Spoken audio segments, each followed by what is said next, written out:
Constitution of India has three separate lists, right? One is called the central list, one is called the state list, and one is called the concurrent list. Concurrent is it needs both center and state to agree to do something. Right. They get elected only for 4 or 5 years. The first year they're consolidating. They do something in the second and third year. In fourth year they're back in election mode. To a party to rule, we should have an articulated mandate. And I found out that 150 square foot of office space is generating about 2,500 square feet of real estate demand. In Singapore, to buy a private vehicle, the certificate of entitlement costs 150 to 200% the cost of the vehicle. People are not moving to Bangalore because of its weather, though you might think so. They're definitely not moving here because of traffic. They're moving here for only one reason: economic opportunity. What happened with the gig economy over the last decade, maybe, right? Including what happened with the Olas and Ubers to then the Swiggis and Zomatos, and now we're seeing the Blinkits and Reptos of the world. The engineers are all our people sitting in Bangalore who do nothing for the city. I'm sure you know a lot of those billionaires yourself. Not just in Bangalore, we are in 30 locations across the country. So we built most of India's scientific infrastructure in the last 25 years, both for the government as well as the private sector.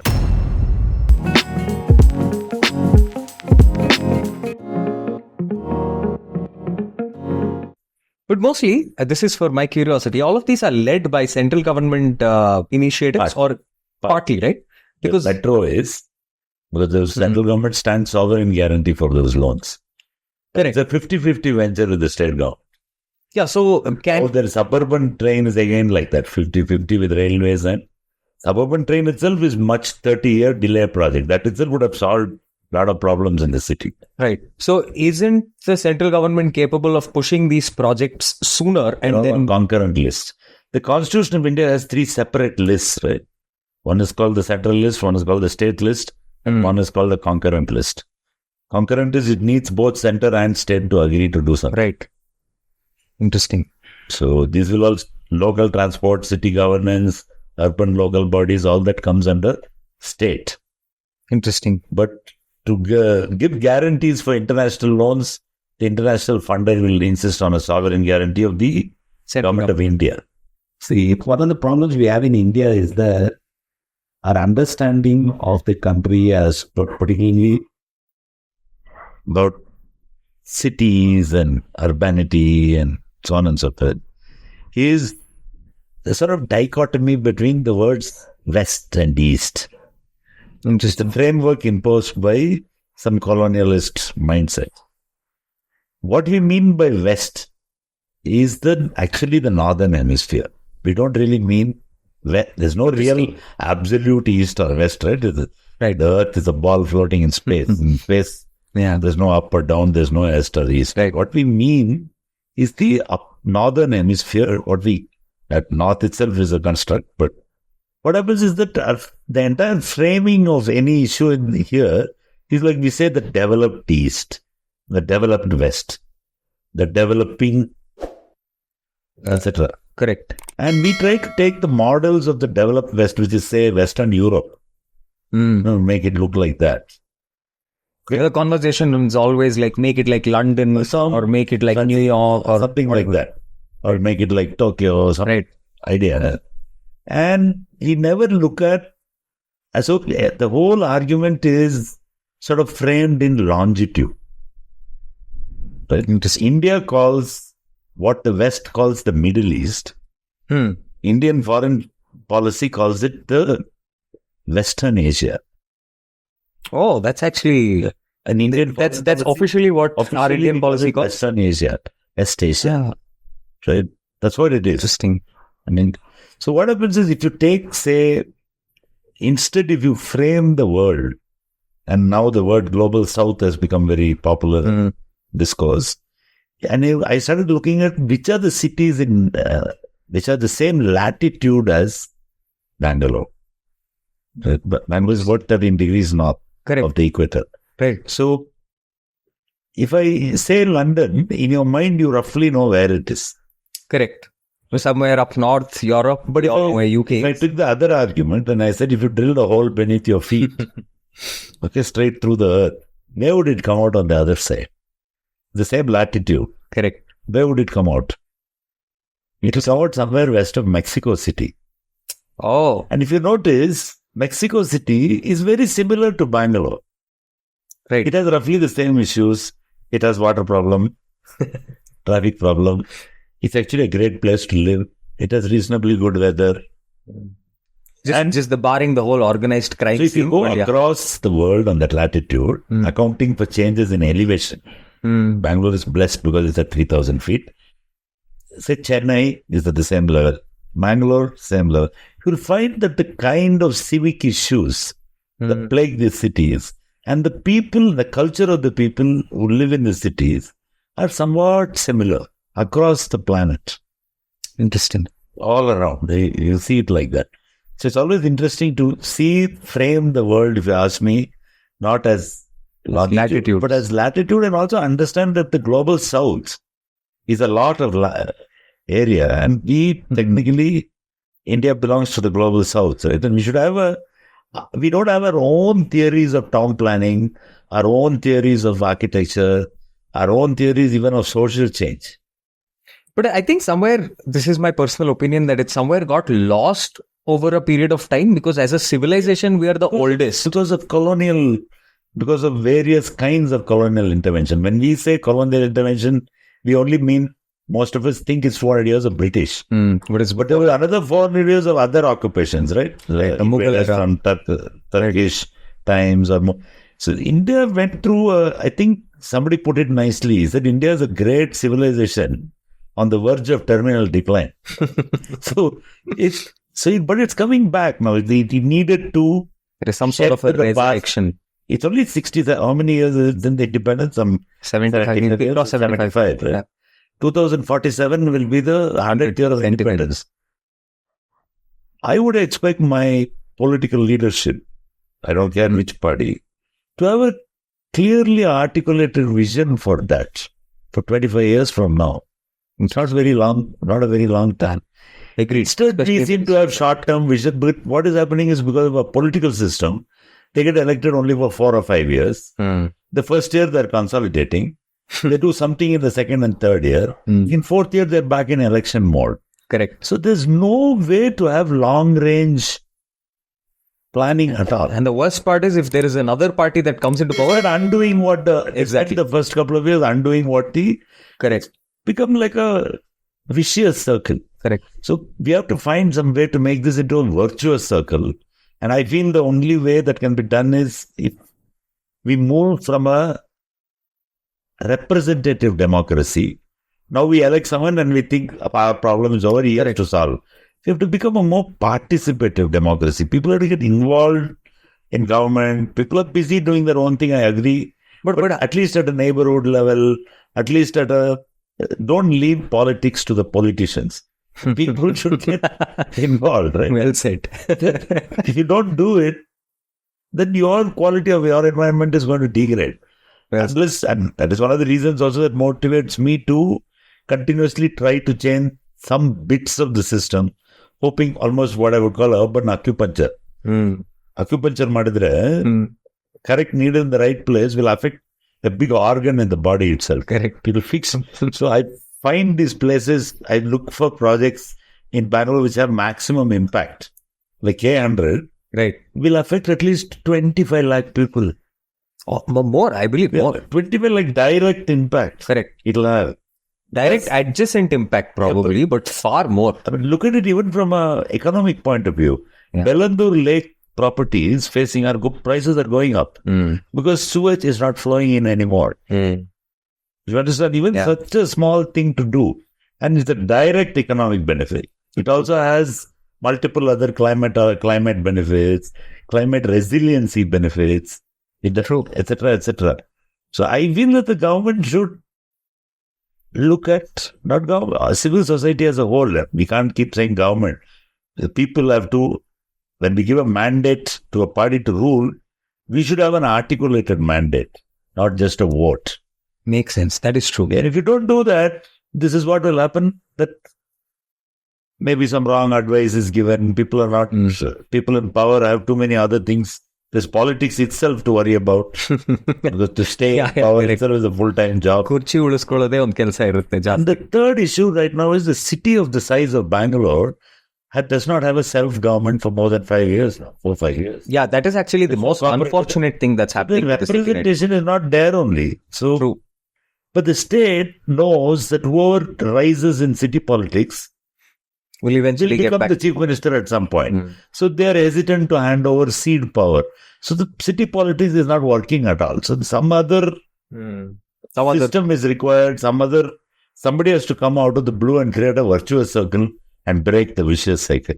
Let's hope it happens. Hopefully. Now, from a design and architecture point of view, now that especially with rising disposable incomes and whatever we see around our economy right now, cities are growing. We spoke about that. Bangalore itself, I think, is at least reached one threshold and already peaking. Yeah. So, and it's bound to happen. What you said very rightly, it's bound to just expand as it is. For someone from a design and architectural background and with a background in urban planning, what do you think needs to be done to accommodate, especially the high influx of people right now? I mean, what is the statistic? I'm sure you know the statistic. How many people are entering Bangalore right now? Too many. Some 400 or 400, 500 families a day. It's like too much. And all kinds. A lot of white collar jobs are coming. Okay, look at the statistic, okay? What it means. Every white collar job that's coming into the city, say a software engineer, most easier thing. That guy gets about the planning standard from an architectural point of view, for him to work or her to work, is 150 square foot per person. Office one, desk, correct. They need some eating facilities, they need circulation. But 150 square foot is the planning standard. For that guy to live, he needs 800 square feet of space. 1 bedroom apartment. Minimum. If he has a wife, he needs 1200 square foot. If he has kids, he needs 1500 square foot. If he has aged parents, even more. Then if he has kids and a school, then he needs a market. The kids need a school. He needs shopping. Right? The lady of the house is also working. She's also consuming so that much space. Etc. etc. I added it all up and I found out that 150 square foot of office space is generating about 2,500 square feet of real estate demand. Interesting observation. About between 2,000 to 2,000 square feet of one guy. Correct. Is generating that kind of demand. Correct. The planning of the city should understand that. No, what you really can do in the short term and the long term, till the mobility situation improves in the city. I think you should slow down the city's growth in the center. But do you think it is It's possible with policy and regulations and rules. Everything is possible. No plan sanction, say for instance, Singapore instituted something called a certificate of entitlement to buy a vehicle.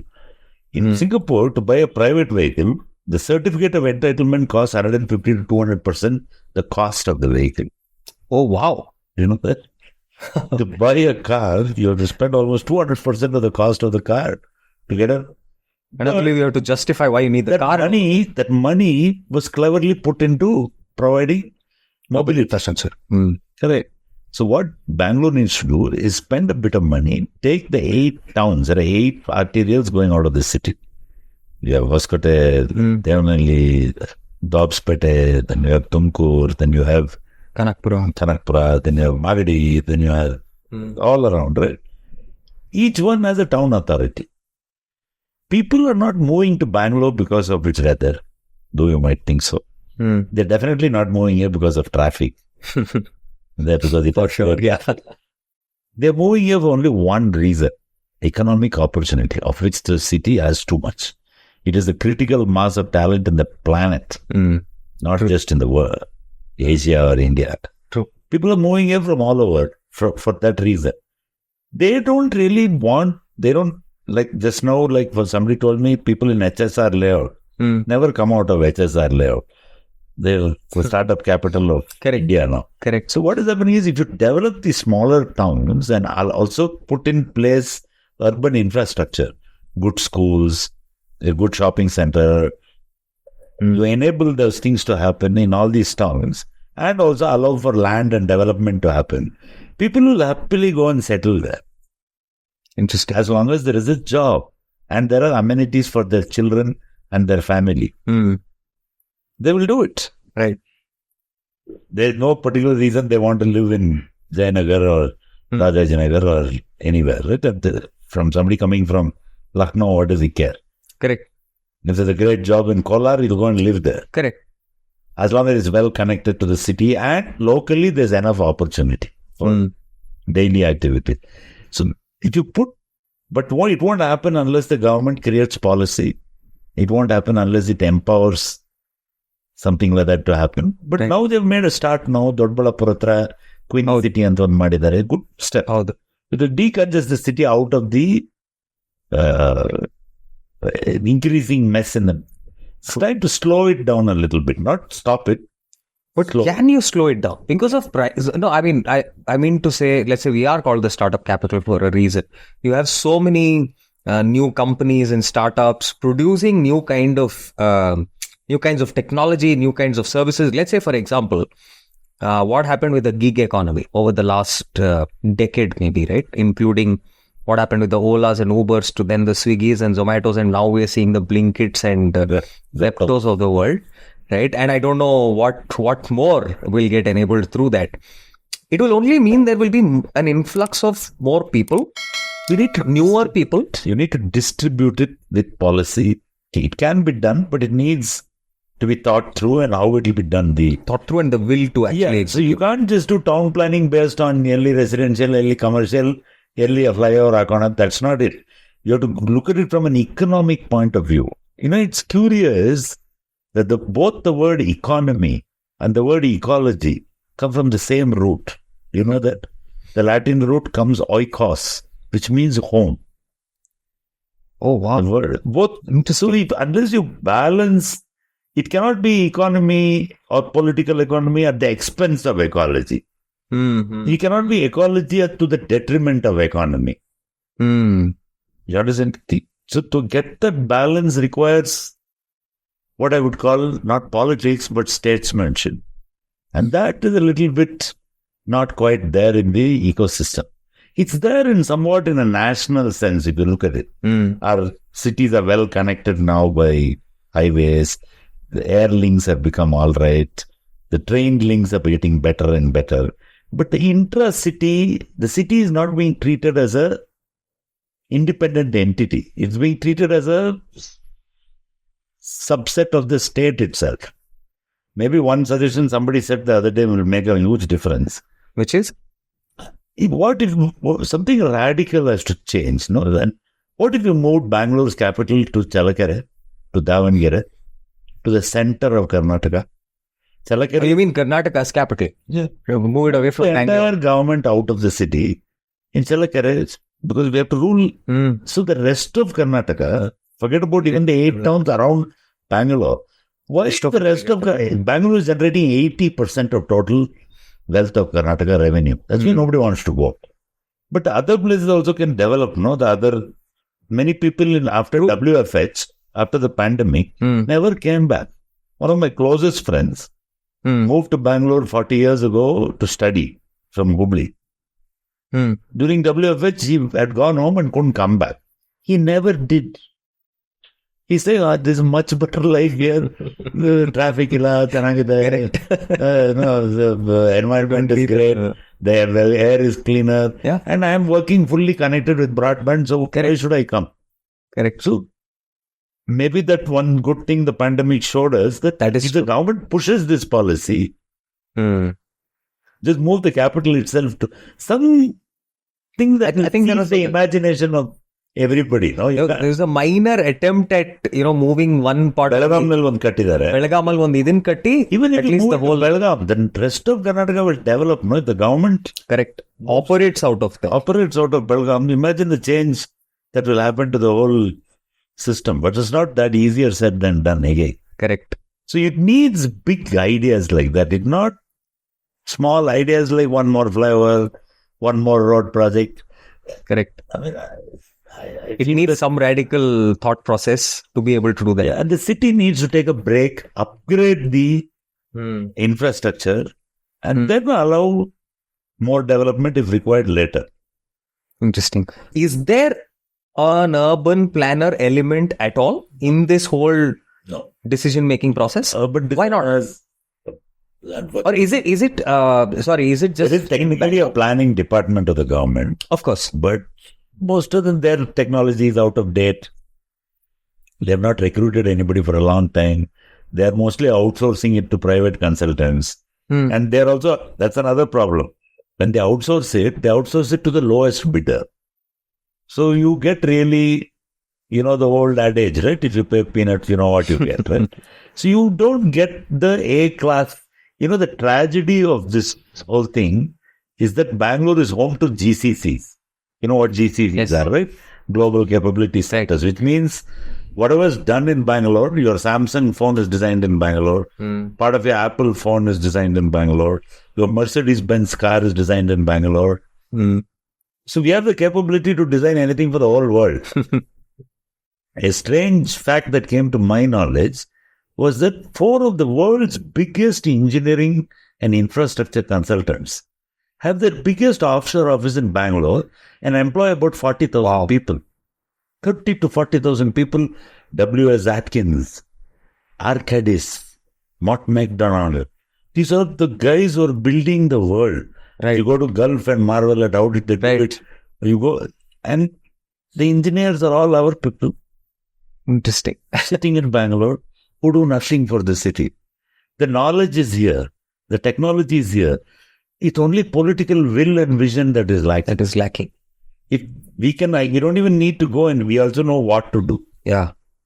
But it is really difficult to balance power with political economy, with political expedience, and also the general nature of the governance systems are not designed to handle such big cities. We are still in some small town way of handling. For such a big city to have one commissioner, correct, is crazy. True. That I absolutely agree with. How can you do it? And in fact, even BBMP's boundaries, I think, are very. I think needs a little in charge of anything other than roads and property taxes, right? There are 5 other parastatals who are BESCOM, who does his own thing. Correct. Water Supply Board, which does their own thing. Correct. EMTC, which does their own thing. Metro, which does their own thing. One fire department, which behaves like a separate thing. There is each one is generating data in silos. Correct. And all this data is in different formats. Right. And nothing can talk to each other. And there is no unified council of all service providers to Bangalore. To manage. I counted last time, there are more than 8 agencies who have daily something to do with the city, including the traffic police, who is another silo. True. Right. And there are about another 10 others who have policy level decisions, some pollution control board. Correct. They'll have effect on the city. And then there's also the central government where the funding is coming. Right. So if you look at it, there are some 25 entities which are messing with the city, and no one is talking to each other. Not even one. Yeah. There's no formal mechanism. So we don't have, I think it's time to come up with some new age governance structure. And for this, it requires political continuity. That is true. I agree. I'll tell you one interesting thing. I actually realized a couple of years ago, while again talking to multiple folks in the system, each of these departments, by the way, have their own maps of the city boundary. So traffic police, their boundary is different. For me, this is a recent revelation. I even have an overlay somewhere in my office. Shows that what each agency thinks of what Bangalore is. Correct. I made an overlay map like that. Correct. Each one's got a completely different idea. Nobody talks to each other. Correct. Including the boundary. Like, let's say, for example, traffic police boundary versus crime police only. Crime department boundary is 2 different boundaries altogether. Which is why now BBMP will say, this is mine, that is theirs. On in boundary nali e corner namdala. Lord of the Rings nalli heltaralla. One ring to rule them all. You need one map to rule them all. Correct. That's the first. Again, when you say something like that, goes back to what I said earlier. Policy. Correct. If the government institutes a policy saying this only map can be, planning will be done by one agency, all the other agencies can only implement on this is one map. All other maps are invalid. Makes sense. If you do that, that's a policy decision. From there, you can make a process. Once you have a process, then you can make a project. And once you have a project, you check whether it's consistent with policy. Then it'll work. You can't go on doing this endlessly and it'll... Yeah, agreed. Who is Mr. Naresh Narasimhan? What I mean by that is, of course, to get. Yeah, no, and it's fascinating because I find this whole, because there are facets of you, right, which I think has evolved obviously over a period of time. Your education was initially with physics and mathematics, then you jumped into architecture, joined your father's firm, and now built it into one of the top 30 firms in the country now, recognized by Forbes. But you also have these other facets to you. You've jumped into policy, urban planning. You're also very much known as the old Bangalore boy. You've been there, done that from the 80s. So all of this put together. So who is Mr. Naresh Narasimhan? All of the above, I suppose. But yeah, at different points of time, different things capture my interest. And right now, I think the biggest thing driving me right now is how to make Bangalore more livable for its people. I really feel that, most needed. It's a great city. It has given us a lot. And it has the best climate of any city in the world I've seen consistently over a year. And I think it's a city worth saving. And it's just, you can't just give up. And I think for all its ills and for all its current problems, I still think it's the best place to live in India. And not only because of its economic advantage or it's the most tolerant people I've ever seen of any city. And particularly, you should give marks to the locals, the Kannadigas. I don't think there are as tolerant of people of any local city in anywhere in the world as these who allow other communities, other cultures, and it's an easygoing place. It's not there's very little road rage in the city. Right. As I said, there's also, and it's a reasonably, what I would call, forgiving kind of place. It's you don't see much. True. What do you call it? Not even when there is hue and cry. The most recent incident that happened with a lady that was ranting online about, I think she was from elsewhere, and then she put down the whole system and call Kannadigas names. And even with all of that, with that level of ranting, the maximum it led to was, the employer deciding to let her go. The downside of this story is that, take the recent example of the RG car case in Calcutta. Something like that can mobilize an entire city, can even shake the government, right? Yeah. I am wondering when traffic and bad quality infrastructure is going to inspire the citizens of Bangalore and ask the government to say that, come on, there are the roads our taxes are paying for. Why is it that every year we have exactly the same excuse of potholes being filled with 15-day deadlines? How is it they reappear? Why are there potholes in the first place? Correct. So somehow it doesn't seem to enthuse the people. It doesn't seem to be a cause. Everyone's too busy earning a living and Bangalore is not a city of survival, unlike Bombay. Bombay, you get the sense that everybody is in survival mode. Somehow, some kind of... Bangalore people seem to have some time to take it easy. It's not that... what I would call it's not a rat race. It's more like a white mouse race. Right. It's not like a aggressive city. And I think maybe it's time now that, I and some friends of mine were talking the other day and said that maybe it's time that we form a movement in the city called self-appointed custodian. Interesting. If you love Bangalore, nobody will give you the adhikara. So you appoint yourself up, I am the custodian of the city. I'll do whatever is in my power to keep this culture and keep this city a livable place for the future generations. And anyway, our time is getting over. At least for your generation, what are we leaving behind? I feel sometimes bad at what the earlier generation has done. And I think it's time now at least to come to our senses and say, come on, let's do something and repay this great city for what it has given us. Amazing. Bangalore has now what? More than $50 billionaires. Yeah, true. Right? More than 50. Imagine if 5 of them got together, we could pay off the Raja of Mysore and take over Bangalore Palace. Correct. And Bangalore Palace is Lalbagh and Cubbon Park combined. That is the size of Bangalore Palace. 455 acres. Wow. If 5 billionaires got together and gave whatever the Raja wants and said, please take it, and then donate the whole thing to you need game changer moves in the city. Something that you need mavericks, basically. So I would request maybe 5 of these billionaires. It can't cost very much. Pay him off. Do whatever it takes. Just gift it back to the city as a public park. I think that will change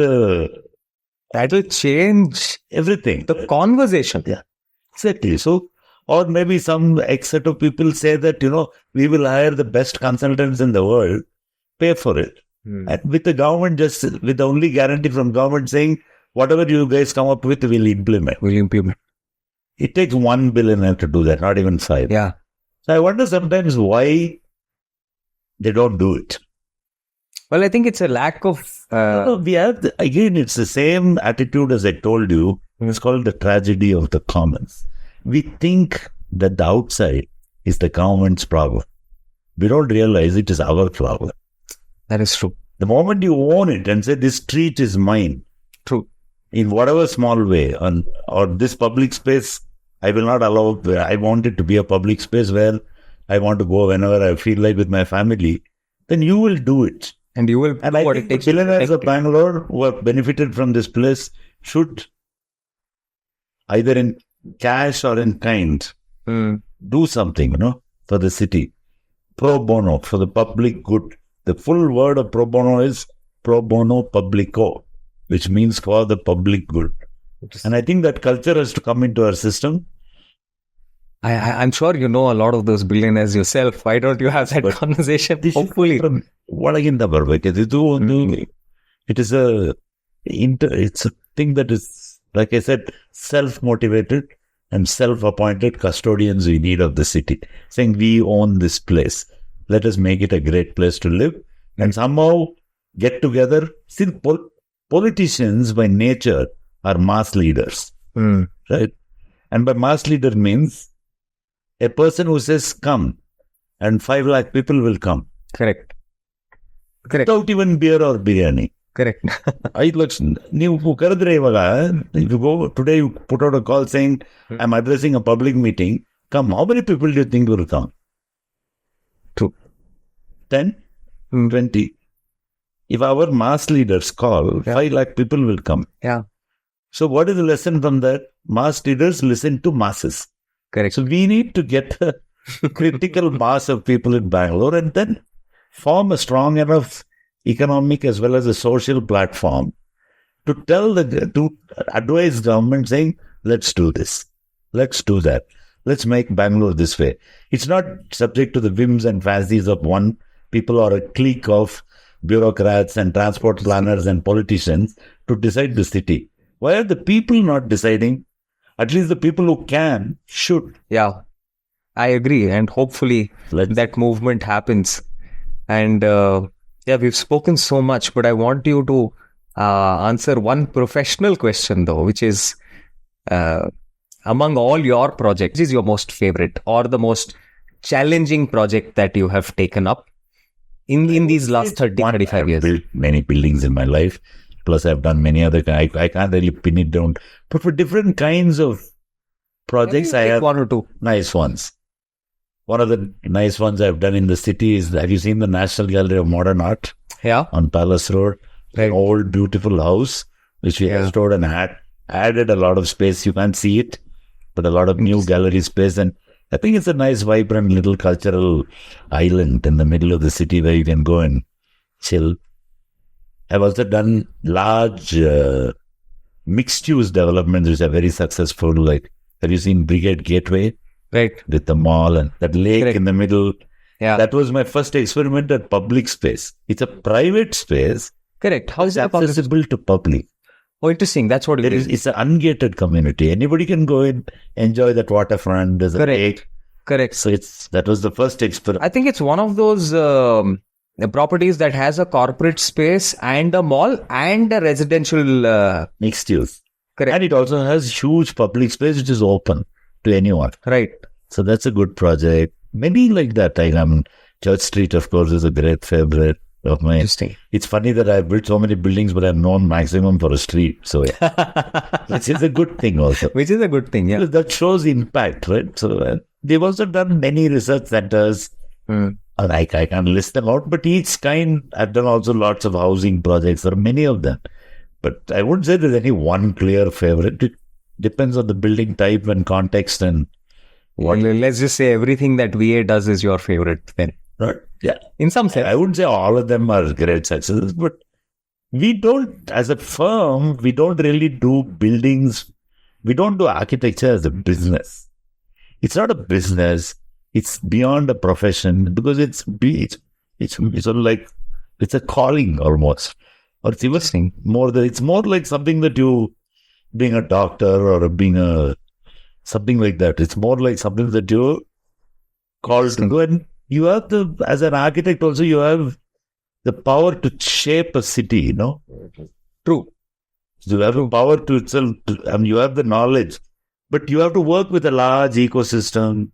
You have to work with politicians, you have to work with bureaucrats, you have to work with people, you have to take everybody's view into account. See, in India, the word stakeholder acquires a new meaning. Most of them have the stake in their hand with the pointy end pointing at you. Because you are sometimes threatening a way of life by changing something. Right. So you'll take people into confidence, build a story. That's why these projects take time. It won't just happen. So I like doing all that. So in a way, it also makes me feel good to do something for this city. And has benefits a lot of people. It's enjoyable to see that. Awesome. What is the minimum project value that you would take as VA? How large is VA right now? If you had to put some metrics. But we don't look at it like that at all. If it's interesting, I'll build a dog kennel. We don't look at it as the client has to be interesting, the job has to be interesting. If it's not, a lot of the urban design projects are self-generated. Right.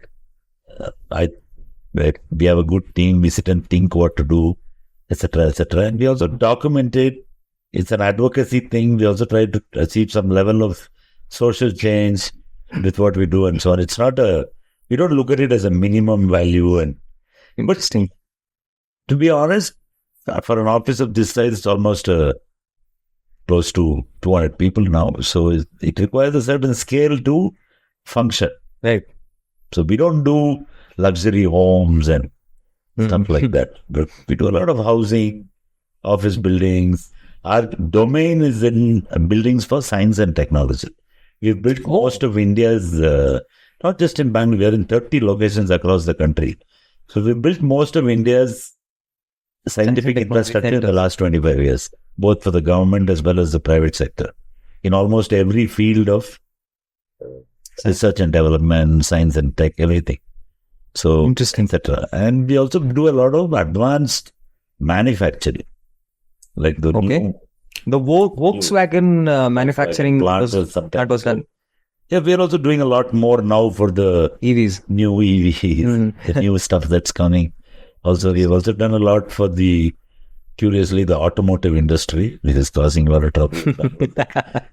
The mobility problem that you wish to solve for, you're helping build factories for them. What I will do is probably to sum up, there's a famous an architect called Rainer de Graaf, who works as a partner in one of the European firms. He put it very well. He put it better than I can. He said, to be an architect in this world today, a large practice, is to serve the very powers that you wish to criticize. And you have to learn with complexity and contradiction as a fundamental nature of what you do. And only then will you be successful. And I think that sort of keeps me going. That you see it as enablers and not as a complexity and contradiction and compromise, as enablers and not as things which come in your way. If you start looking at it from another point, then you're able to pull off system, and the system also will work with you to make it happen. Like K100 will happen now, and you'll see what the city can do. You can criticize for something else, but I think people also have to get involved, work with the city, and make the city better. Now that, I think, as it is, was a great closing line. But yeah, thank you so much. It was really kind of you to take the time out also. I hope.